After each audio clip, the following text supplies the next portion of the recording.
महाराष्ट्रामध्ये महाविकास आघाडीला एक चांगलं यश मिळालेलं आहे. जवळपास 48 पैकी 30 जागा ह्या महाविकास आघाडीला मिळालेल्या आहेत आणि ह्या संदर्भातच आपण खास बातचीत करणार आहोत. माझ्यासोबत आहेत आमदार सतेज पाटील आहेत माझ्यासोबत. एकूणच कशा प्रकारे हे यश मिळाले महाराष्ट्रामध्ये एक चांगल्या प्रकारे, त्याचबरोबर देशात देखील इंडिया आघाडीला एक चांगल्या जागा मिळालेल्या आहेत, काय वाटते साहेब?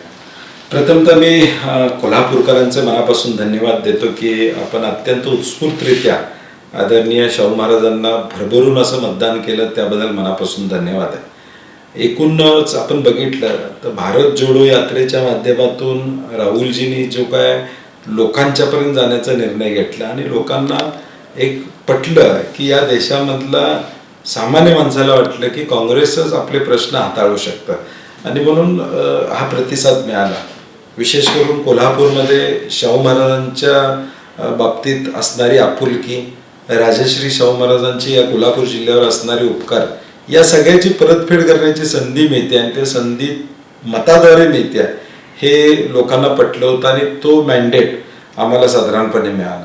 आणि एकूणच महाराष्ट्रामध्ये पवार साहेबांचा पक्ष फोडला, उद्धव ठाकरे साहेबांचा पक्ष फोडला, काँग्रेसचे काही लोकांना फोडण्याचं काम केलं, हे लोकांना पटलं नाही आणि त्याचा परिणाम महाविकास आघाडीच्या यशामध्ये निश्चितपणे झालेला आहे. खरंच तर कोल्हापूरची जी जागा होती शाहू महाराजांची, संपूर्ण राज्याचं इकडे लक्ष लागलं होतं. देशातले अनेक मंत्री, भाजपचे नेते या ठिकाणी आले, मोदींच्या सभा झाल्या, त्या ठिकाणी इचलकरंजीमध्ये योगी आदित्यनाथांच्या सभा झाल्या, त्याचबरोबर अमित शाह देखील कोल्हापुरात आले, मुख्यमंत्री होते. एकूणच म्हणजे शाहू महाराज पडावेत किंवा मंडळी त्या ठिकाणी निवडून यावेत, एवढी मोठी त्या ठिकाणी सर्व फिल्डिंग लावली होती. छत्रपती शिवाजी महाराज, छत्रपती शाहू महाराजांचा विचार दिल्लीत पोचू नये हा प्रयत्न भाजपनं केला, परंतु कोल्हापूरच्या जनतेनं साफ नाकारला. जनतेनं सांगितलं की हा विचार दिल्लीत संसदेत पोचला पाहिजे आणि म्हणून कोणी आलं त्याच्यापेक्षा मतदान करणारी जनता सुज्ञ आहे आणि त्या जनतेनं योग्य निर्णय घेतलेला हा निकालातून स्पष्ट दिसतंय. एकूणच शिवसेना पक्ष फोडला, राष्ट्रवादी पक्ष फोडला, शरद पवार एकाकी लढले आणि हे कुठंतरी म्हणजे लोकांना आवडलं नाही किंवा हे पक्ष फोडाफोडीचं राजकारण भोवलं भाजपला असं वाटतंय. 100% त्याचा परिणाम तर आहेच, कारण की शेवटी लोकशाही किती पिळून टाकायची किंवा लोकशाही किती मोडायचं ह्याचं ज्वलंत उदाहरण म्हणजे महाराष्ट्रातलं सरकार, विद्यमान सरकार आहे असं म्हणायला हरकत नाही. मी म्हटलं तसं हे पक्षफोडीचं राजकारण आवडलं नाही. शेतकऱ्यांचा प्रश्न कांद्याचा असू दे किंवा शेतकऱ्यांचा प्रश्न असू दे, त्याच्यात सरकार अपयशी झालं. बेरोजगारी वाढत चाललेली आहे, महागाई वाढत चाललेली आहे, राज्यातले उद्योग हे परराज्यात चाललेले आहेत आणि या सगळ्याचा एकत्रित परिणाम विरोधक म्हणून आम्ही एकत्रितपणे लोकांना पटवून देऊ शकलो की हे विद्यमान केंद्रातलं आणि राज्यातलं सरकार आपल्या हिताचा निर्णय घेत नाही आणि म्हणून आपण हे बदललं पाहिजे आणि मला वाटतं ती भूमिका लोकांना पटलेली दिसते. एकूणच महाराष्ट्र जर पाहिला तर महाविकास आघाडीला चांगलं यश मिळालं. जवळपास काँग्रेसला 13 जागा मिळाल्या महाराष्ट्रामध्ये. सोलापूरमध्ये देखील एक शिंदेनी चांगलं मतदान घेतलेलं आहे, त्याबद्दल काय वाटतं? नाही, मला वाटतं यावेळीची लढत 2019 पेक्षा 24ला आम्ही काँग्रेसचे जे काय 2 नंबरची फळी म्हणू किंवा जे तरुण नेतृत्व आम्ही सगळेजण आहोत, अगदी रामटेक बसून, अमरावती बसून, लातूर, सोलापूर असेल, सगळीकडे आम्ही प्रत्येकानं आपापल्या जिल्ह्यामधल्या उमेदवारी घेण्यापासून आणि निवडून आणण्यापर्यंत ही सगळी जबाबदारी स्वीकारली आणि म्हणून हे यश आपल्याला दिसते, कारण की प्रत्येक नेतृत्वानं त्या त्या जिल्ह्यातल्या ताकदीनं या निवडणुकीला सामोरा गेला आणि ताकदीनं उमेदवार निवडून आणण्याचं काम त्या ठिकाणी केलेलं दिसतंय. प्रणिती शिंदे निवडून आल्या, सुशीलकुमार शिंदे साहेबांची पुण्याई आणि प्रणिती शिंदेचं स्वतःचं नेटवर्क लोकांच्यापर्यंत जाण्याचं याचा फायदा आपल्याला झालेला त्या ठिकाणी दिसतोय. म्हणजे सगळीकडे आपण बघितलं, लातूरला अमित देशमुख, धीरज देशमुख आणि अगदी लातूर, जालना आणि नांदेड या ठिकाणी प्रभाव टाकला. सुनील केदारांनी तिकडं आपली सीट निवडून आणली, यशोमती ठाकूरनी त्या ठिकाणी आपली सीट निवडून आणली, नाना पटोलेजींनी तिकडं विदर्भातल्या भंडाऱ्याची सीट निवडून आणली, विजय वडेट्टीवारनी आपली धानोरकर मॅडमांच्या पाठीमागं ताकद पूर्णपणे लावलेली आपल्याला दिसते. धुळ्यात कुणाल पाटील आमचे तरुण नेतृत्व आहे, मुंबईमध्ये वर्षा गायकवाड आहेत, त्यांनी त्या ठिकाणी ताकद लावली, नगरमध्ये थोरात साहेब हे तिथं राष्ट्रवादीची आणि शिवसेनेची सीट होती, तिथं दोन्हीकडे त्यांनी ताकद प्रामुख्याने लावली. आणि म्हणून अनेक असे नेते आहेत. के सी पाडवींनी तिथं नंदुरबारला प्रचंड ताकद लावलेली आपल्याला दिसते. आणि म्हणून असे जे जिल्ह्यातले आम्ही जे काय नेतृत्व आहे, आता सांगली बाबतीत विश्वजित कदमची भूमिकाही महत्त्वाची ठरलेली आहे. म्हणून या सगळ्यांचं मिळून एक पॅकेज म्हणतो आपण, या 13 सीटच्या मागं प्रचंड असं प्रत्येकानं आपापल्या जिल्ह्यामधलं एक चांगलं काम यामधून केलेलं आपल्याला दिसून येतं. खरं तर महाराष्ट्रात चांगलं यश मिळालंच महाविकास आघाडीला, त्याचबरोबर देशात देखील चांगलं यश मिळालं. अगदी एक्झिट पोल आले होते, ते कुठंतरी 142च्या आसपास दाखवत होते एक्झिट पोल इंडिया आघाडीच्या बाजूनं.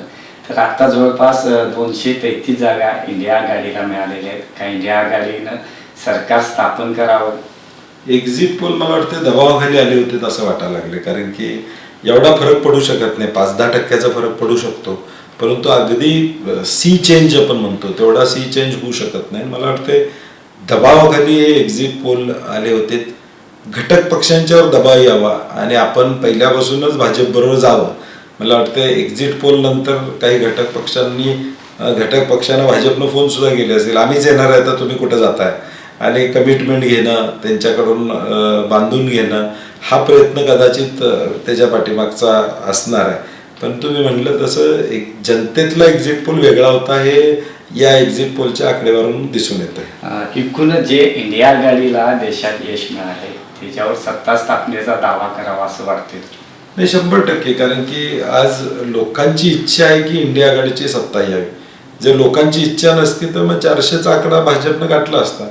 मग लोकांनी भाजपला 400 पर्यंत नेऊन ठेवलं असतं, ॲब्सोल्यूट मेजॉरिटी दिली असती. स्वतःला भाजप एकटा पक्ष म्हणून देखील 272वर पोचलेलं नाही. म्हणजे ठीक आहे, NDA म्हणून राहू दे, परंतु स्वतः भाजप म्हणून सुद्धा 272 पोचले. तर NDA म्हणून 290 ते सांगतात, परंतु व्यक्तिगत भाजप सुद्धा 200-250च्या खाली त्या ठिकाणी. याचा अर्थ भाजपचं धोरण जे काय 10 वर्षातलं या देशातलं हे लोकांना मान्य नाही. आणि म्हणून इंडिया आघाडीची सत्ता यावी, जनतेची सत्ता यावी, ही आमची सगळ्यांची भावना आहे. आता तर महाविकास आघाडीला जे यश मिळाले राज्यामध्ये ते पाहता उपमुख्यमंत्री देवेंद्र फडणवीस यांनी कुठंतरी नैतिक जबाबदारी स्वीकारली की कमी जागा मिळाला महायुतीला, आणि मला सरकारमधून किंवा उपमुख्यमंत्री पदावरून मला कुठंतरी मुक्त करा असं मी पक्ष नेतृत्वांना एक त्यांनी विनंती केलेली आहे. त्याकडे कसं बघताय तुम्ही? मला वाटतं पहिल्यापासून पक्षश्रेष्ठीने त्यांचं ऐकले का नाही शंका आहे.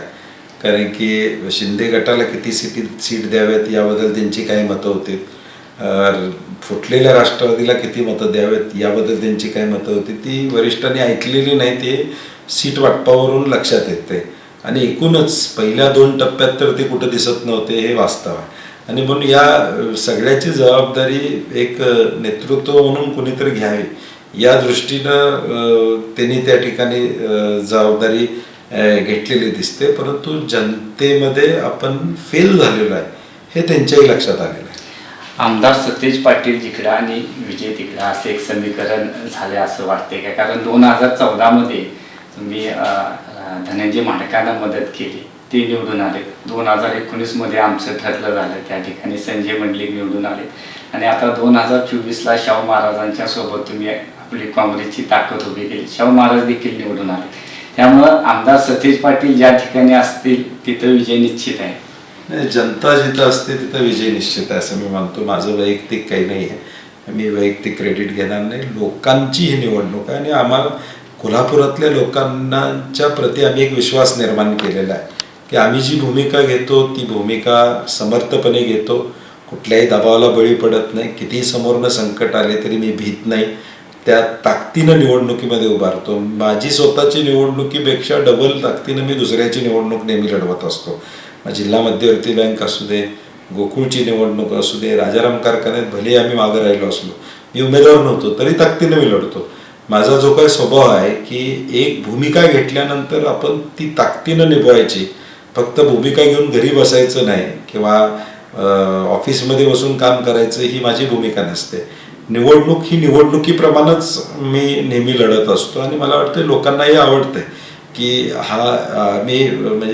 मी स्वतःचं कौतुक नाही, परंतु एक विश्वास आम्ही कोल्हापुरातल्या लोकांच्यात निर्माण केलेला आहे की बंटी पाटील भेटले तर काम होणार हा विश्वास आम्ही निर्माण केलेला आहे. ठीक आहे, सूर्यचंद्र आम्ही देत नाही, परंतु तरी देखील लोकांना वाटतंय की बाबा आपण एक विश्वासानं या व्यक्तिमत्वाबरोबर जावं, कारण की कुठल्याही दबावाला बळी न पडता आम्ही एक भूमिका जी घेतो त्या भूमिकेला मी नेहमी भूमिका ती पूर्ण होईपर्यंत त्याचा पाठलाग मी सोडत नाही. आणि म्हणून मला वाटतं लोकांनाही आवडतं की शेवटी एक विश्वासार्हता महत्त्वाची असते समाजकार्यामध्ये, राजकारणामध्ये. ती विश्वासार्हता सुदैवानं मी टिकवलेली आहे आणि लोकांनी त्या विश्वासार्हतेला पाठबळ, माझं व्यक्तिगत मी अजिबात मानणार नाही, लोकांचं पाठबळ आहे. लोकांनी नेहमीच आम्हाला साथ दिलेली आहे. शेवटी मतं लोक टाकतात आणि या लोकांच्यामुळेच आज माझ्यासारख्या कार्यकर्त्याला हे बळ मिळत आहे. एकूणच दबावाच्या राजकारणाला तुम्ही कुठं बळी पडला नाही म्हटला, तर ह्या निवडणुकीमध्ये असं वाटतं की दबावाचं राजकारण झालं असं वाटतं?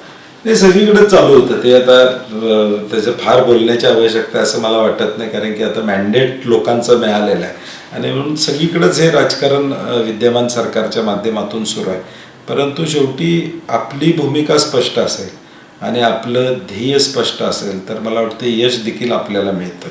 कुठेही विचलित न होता आपण काम करत राहिलो. या निवडणुकीमध्ये विरोधकांनी अनेक आरोप प्रत्यारोप माझ्यावर केले, परंतु आम्ही आमची लाईन सोडली नाही. आम्ही शाहू महाराज, एके शाहू महाराज हाच विषय, म्हणजे ही निवडणूक वेगळ्या दिशेला घेऊन जाण्याचा प्रयत्न या सगळ्या मंडळींचा होता, परंतु त्यांच्या लक्षात येत नाही, त्यांच्यापेक्षा मी 2 पावलं पुढे आहे. परंतु त्यांनी ते करायचा प्रयत्न केला, ते झालं नाही यशस्वी. आणि आम्हाला जो अजेंडा होता, आम्हाला जे नरेटिव्ह सेट करायचं होतं ते आम्ही बरोबर सेट केलं आणि ते लोकांच्यापर्यंत पोहोचलं.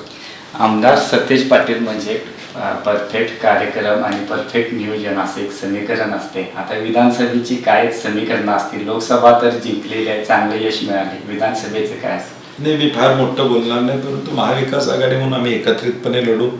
चांगल्या पद्धतीचं यश आम्हाला या जिल्ह्यामध्ये मिळेल आणि राज्यामध्ये महाविकास आघाडीची सत्ता निश्चितपणे येईल हा विश्वास मला आहे. कारण की लोकांची भावना ती आहे, लोकांचं, कारण की लोकांच्या मनात काय आहे, आम्ही दररोज हजारो लोकांना भेटतो, लोकांची भावना ती आहे आणि मला वाटतं लोकांचा मॅन्डेट निश्चितपणे महाविकास आघाडीच्या बाजूने राहील. धन्यवाद साहेब. तर हे होते आमदार सतेज पाटील आणि त्यांनी एस न्यूजशी आपल्याशी संवाद साधलेला आहे. एकूणच जर राज्यभरातलं जर महाविकास यश बघितलं तर निश्चितच अगदी चांगल्या काँग्रेसला 13 जागा मिळालेल्या आहेत आणि एक चांगलं यश मिळालेलं आहे. विधानसभेची देखील तयारी चांगल्या प्रकारे होईल आणि जे यश मिळाले ते जनतेचं आहे असं देखील त्यांनी सांगितलेलं आहे. एस न्यूजसाठी कॅमेरामन अभिजित पाटीलसह इकबाल रेटरेकर.